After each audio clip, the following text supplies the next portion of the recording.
एक महिला भक्त वृंदावन से बिहारी जी लेकर अपने घर आई और तभी बाहर से गोलू घर के अंदर आया और माँ से पूछता है कि माँ, ये कौन है?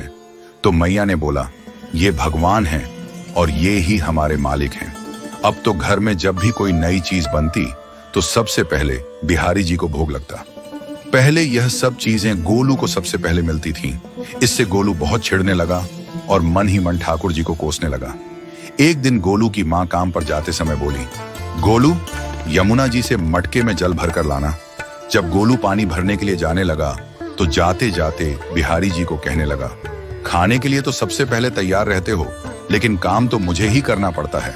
अगर यहाँ रहना है तो काम करो। कहकर गोलू यमुना जी से जल भरने के लिए चल पड़ा। गोलू जब यमुना जी में जल भरने लगा तो उसने देखा कि यमुना जी के अंदर बिहारी जी विराजमान हैं और कह रहे हैं, ला गोलू, घड़ा हम भर देते हैं।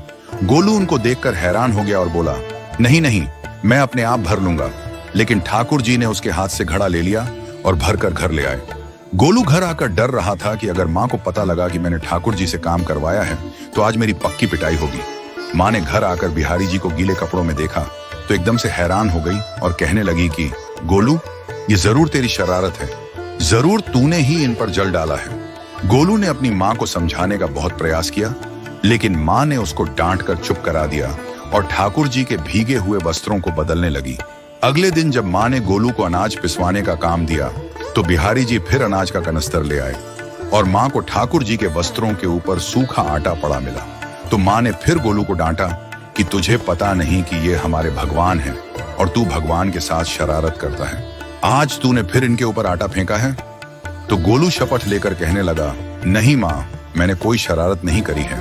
ये तो मेरे हाथ से गेहूं का कनस्तर लेकर खुद पिसवा कर आए हैं। गोलू की माँ आज बहुत गुस्सा हुई। अगले दिन फिर माँ बोली, बेटा गोलू, आज तुम्हारे बाबा बाहर गांव से वापस लौट आएंगे। बस आज का ही काम है, तुम जंगल से थोड़ी लकड़ियां ले आना। गोलू फिर डर गया, कहीं ठाकुर जी फिर मेरे पीछे ना आ जाएं। गोलू ने माँ को बोला कि मैं चला तो जाऊंगा, लेकिन बिहारी जी को समझा लो, वो मेरे पीछे ना आए। उसकी माँ हंसकर बोली, हाँ हाँ समझा दूंगी, तुम जाओ तो सही।